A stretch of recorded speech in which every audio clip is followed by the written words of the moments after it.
Very good morning to all of you. In this lecture, we shall discuss the role of grammar in learning a language.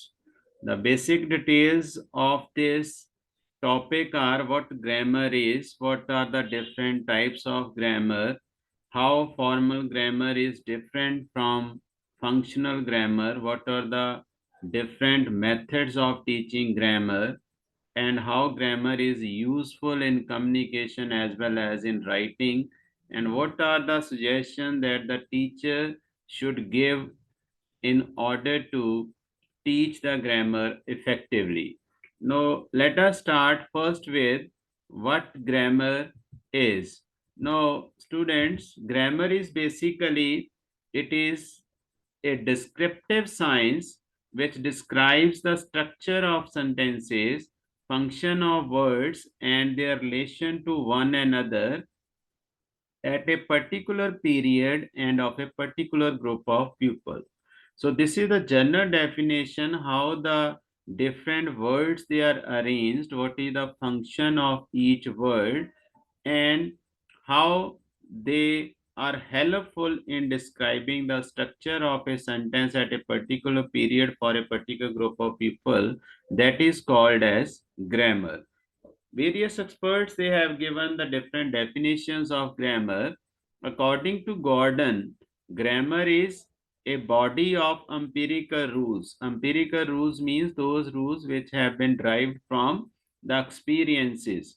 So empirical rules which explain and regulate the structure of the sentence. So basically this is a body of rules and regulations which not only help in explaining the structure of the sentence, but it also helps in regulating the structure of the sentence, because it is not our will that we can go on adding as many as words in a sentence as we can, but there is a certain limit, and those limits they are dependent upon certain rules which we have to follow, and the structure or the body of those rules is called as grammar. According to Dr. Sweet defines it as the practical analysis of a language, its anatomy. Anatomy is a branch of science that deals with the internal organs and their functions of the body. That is why it's called anatomy. Similarly, the practical analysis of the language means where the subject, where the verb, or where the object will work in the sentence, that has been described by the rules, and that rules or those rules they are called as grammar. So it helps in describing what the noun is, what is the pronoun, and what is the function of that word in this sentence. That has been defined by the rules, and those rules they are called as. Otherwise, we are not able to find out whether it is a noun or it is a pronoun, or whether it is acting as a subject or verb or object. It is only the grammar that tells us about the function of each and every word that helps in making a sentence. According to Ballard says etymologically it means the study of letters. So far as origin of this word is grammar is concerned, it has been derived from so far as derivational meaning is concerned, it means the study of letters. So basically, it is a science that lies behind the heart of literature and composition. So, whenever you read any sentence, you are not able to find it which part of the word is acting as a noun, or whether it is a pronoun or an adjective. It is basically described with the help of this science that is called as grammar. According to Thompson and Watt, they say that it presents the facts of a language under certain categories and deals only with those which can be brought under general rules or general laws and stated in the form of general rules. So basically, it is a body, or it is a basically a set of or sum total of certain rules and regulations which helps in describing the language, and that set of rules and regulations is called as grammar. Now, types of grammar, basically or broadly, it is of two types, but certain books they have defined or they have categorized into five types. One is called formal grammar, second is functional grammar, third is scholarly grammar, and structural grammar, and last is transformational generative grammar. Now, formal grammar, it is also called as theoretical grammar or prescriptive grammar, which is based on certain set rules, and any deviation from those set rules is not allowed. So basically, the grammarians of this type of grammar, they forget that language is ever changing and ever growing. So that is why any deviation or any departure from the set rules is not allowed. And by this type of grammar, basically the learners acquire the ability to describe the language. So second category is that is called functional grammar, and in this type of grammar it is also called as incidental grammar. The learner, they they learn the certain rules, that is their secondary approach, but so far as the first approach or primary concern is to use the language, and the students unconsciously learn the rules of grammar.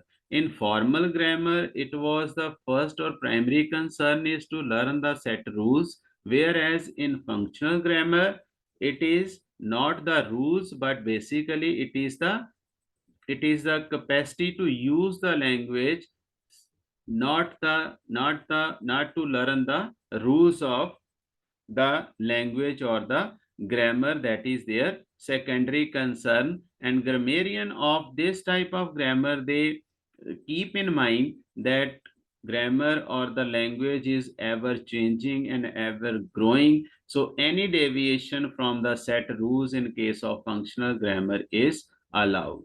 Now, third category is called scholarly grammar. This type of grammar, basically it is used for writing bibliographical references or for critical evaluation or for the citation from the English literature. So that is why this type of grammar is called as scholarly grammar. Now, next is that is structural grammar.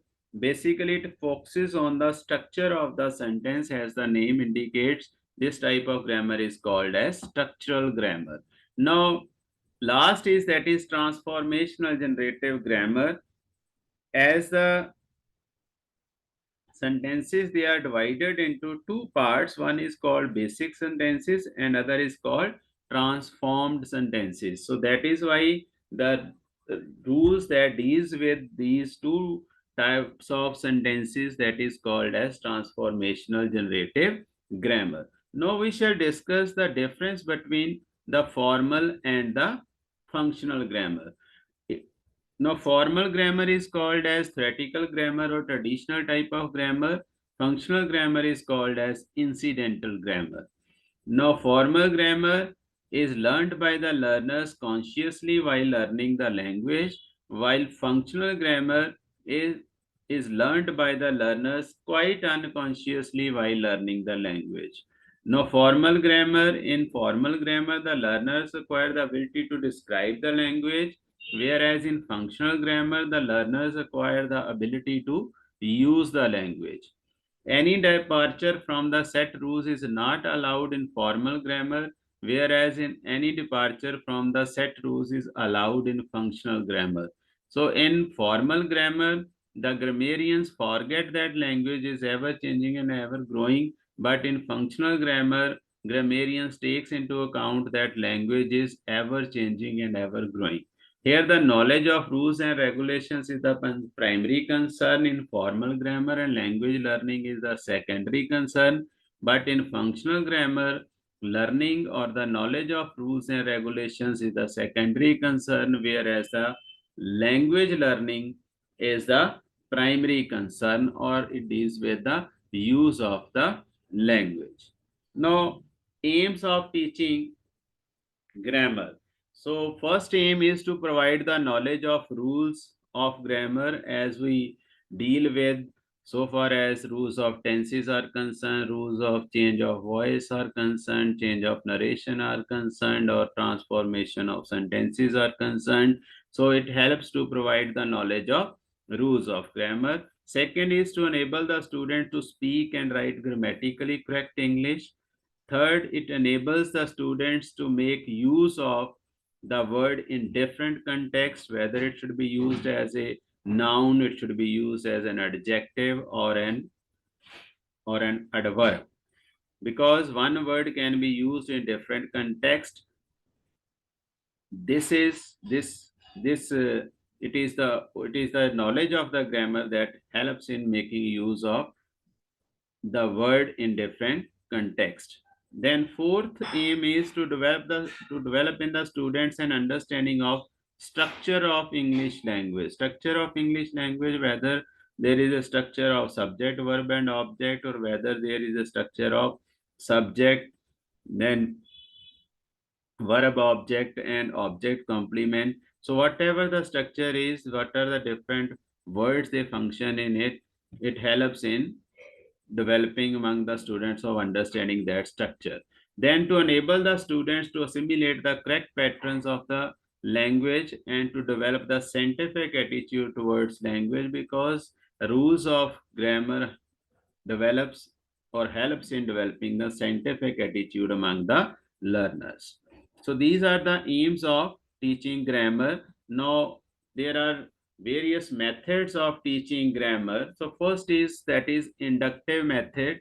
Inductive method of teaching is that method in which examples are given first to the students, and out of the examples the rules are introduced.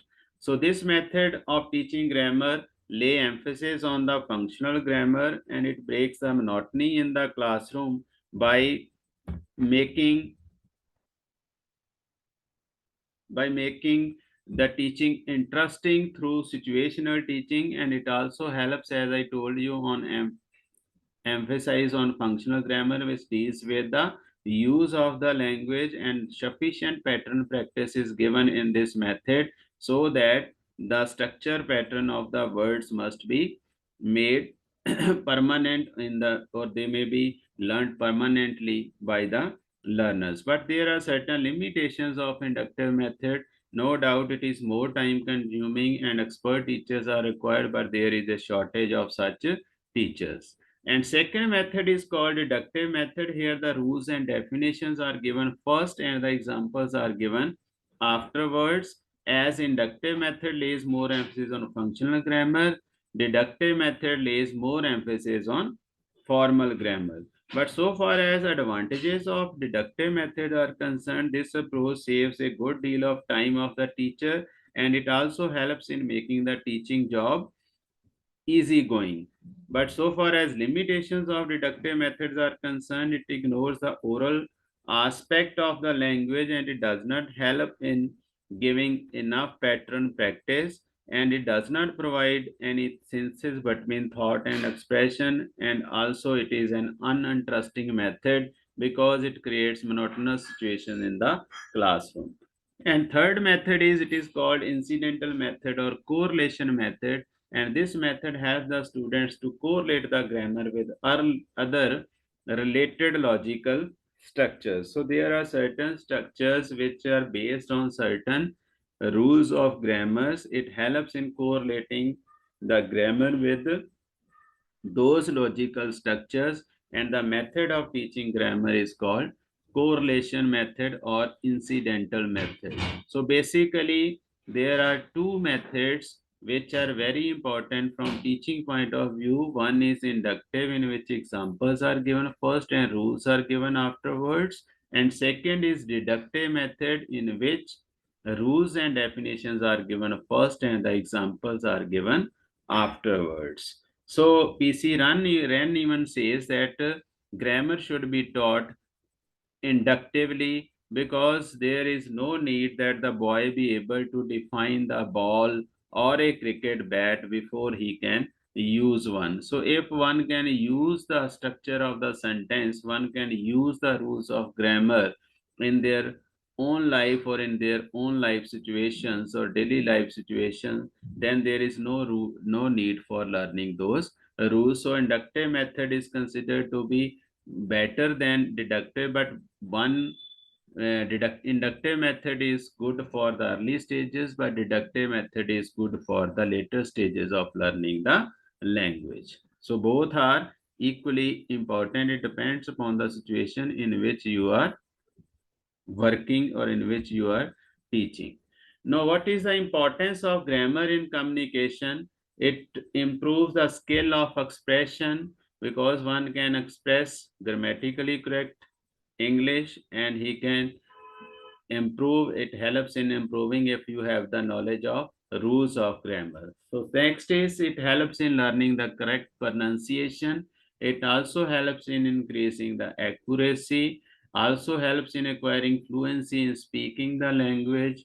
With good grammar, spoken words gain their meaning and value, and it helps in developing professional competency among the pupil. Naturally, grammar is basically a set of rules and regulations, and if you apply those rules while speaking the language, naturally it provides or it gives a very good impression on the part of the listener as well as the person who is concerned with you. So naturally it is very useful in communication. So at so far as writing is concerned, it is also equally important because with the knowledge of grammar a child develops an effective writing style, and it also helps the child in expressing his emotions, feelings in an impressive manner. And good grammar reduces the confusion among the student because there are no chances of committing the error. So naturally there is no confusion when you are writing and when you are expressing your feelings and emotions. And it also helps the students in scoring good marks as there are no chances of committing any errors. So naturally it will help in getting very good score, and grammatically correct English put a very good impression on the part of the reader whenever you write. And person who is able to, or who is reading your letter, who is reading your article, who is reading your any piece of writing, and if it is grammatically correct and there is no chance of error, so it will give a very good impression on the part of the reader. Now what are the suggestions for teaching grammar effectively? There are certain suggestions for the teacher. He should follow these suggestions if he wants to teach the grammar effectively. First is the lesson should be planned beforehand. So whatever you topic you will decide, you must plan it beforehand. It must be planned what you are to do, what you are to do during teaching, and what are the main objectives of teaching grammar that must be clear to the teacher. Then method of teaching should be adopted keeping in view the age and mental level of the learner. As I told you that one method is good for teaching the grammar at early stages, and deductive method is good for teaching the grammar at later stages. So you must decide the whether you are going to use inductive or deductive method. It depends upon the age and mental level and the situation in which you are working. The teacher should make use of appropriate teaching aids like charts, model, flashcards. So you must decide these teaching aids, whichever is seems to be suitable. You must make use of it in order to teach grammar effectively. Then meaning of the word should be made clear by using the contextual situation, because word always convey the meaning in the context in which it is used. If proper contextual situation is used, the meaning of the word should be made more clear. So it will help the students to learn very good vocabulary, and by making use of these words in the contextual situation will make those words a part of their active vocabulary. Then relevant topics should be taken from the learner's textbook. So grammar topic, whatever you will take, whether it is noun, pronoun, adjective, or any other related to the grammar, you must take relevant topic which is according to the learner's textbooks, which is mentioned in or which is prescribed in learner's textbook, that must be taken so that the things may be made clear to the students, and relevant topic helps the learner to gain a lot. So these are the suggestions if you want to teach grammar collectively or effectively. And thanks for being attentive. Thanks for thanks for listening to this. Thank you so much.